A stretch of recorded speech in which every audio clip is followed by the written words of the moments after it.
സംസ്ഥാനത്തെ സാമ്പത്തിക സ്ഥിതി മെച്ചപ്പെടുത്താൻ നിർദ്ദേശങ്ങൾ ക്ഷണിച്ച സർക്കാർ വിവിധ വകുപ്പുകൾ ചീഫ് സെക്രട്ടറിക്കാണ് നിർദ്ദേശങ്ങൾ സമർപ്പിക്കേണ്ടത്. ഭരണപരമായ കാര്യക്ഷമത എങ്ങനെ മെച്ചപ്പെടുത്താമെന്നും വകുപ്പ് മേധാവികൾ അറിയിക്കണം. ജനം ബ്രേക്കിംഗ്.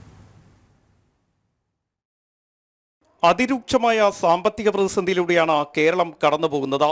നിത്യച്ചെലവിന് പോലും പണം കണ്ടെത്താൻ ധനവകുപ്പിന് കഴിയുന്നില്ല. സഹകരണ സംഘങ്ങളിൽ നിന്നും കടമെടുത്ത ക്ഷേമ പെൻഷൻ പോലും നൽകേണ്ട ഗതികേടിലാണ് ധനവകുപ്പ്. ഇതിനിടെയാണ് സംസ്ഥാനത്തെ സാമ്പത്തിക സ്ഥിതി മെച്ചപ്പെടുത്താൻ നിർദ്ദേശങ്ങൾ സർക്കാർ ക്ഷണിച്ചിരിക്കുന്നത്. വിവിധ വകുപ്പുകൾ ചീഫ് സെക്രട്ടറിയെ ഇക്കാര്യം അറിയിക്കണം. എല്ലാ വകുപ്പുകളും ഇതിനായി പ്രത്യേക ഗ്രൂപ്പുകൾ രൂപീകരിച്ച് ഉദ്യോഗസ്ഥരുടെ അഭിപ്രായങ്ങൾ തേടണമെന്നാണ് നിർദ്ദേശം.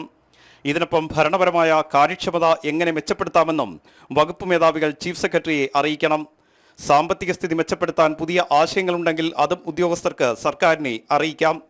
വെള്ളക്കരം കൂട്ടുന്നതും നികുതി വർധനയും ഉൾപ്പെടെയുള്ള നിർദ്ദേശങ്ങൾ ഉദ്യോഗസ്ഥർ മുന്നോട്ട് വെക്കാനുള്ള സാധ്യത വളരെ കൂടുതലാണ്.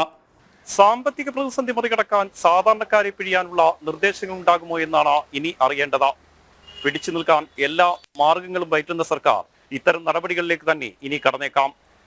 തിരുവനന്തപുരത്ത് നിന്നും ആർ രാജീവ്, ജനം.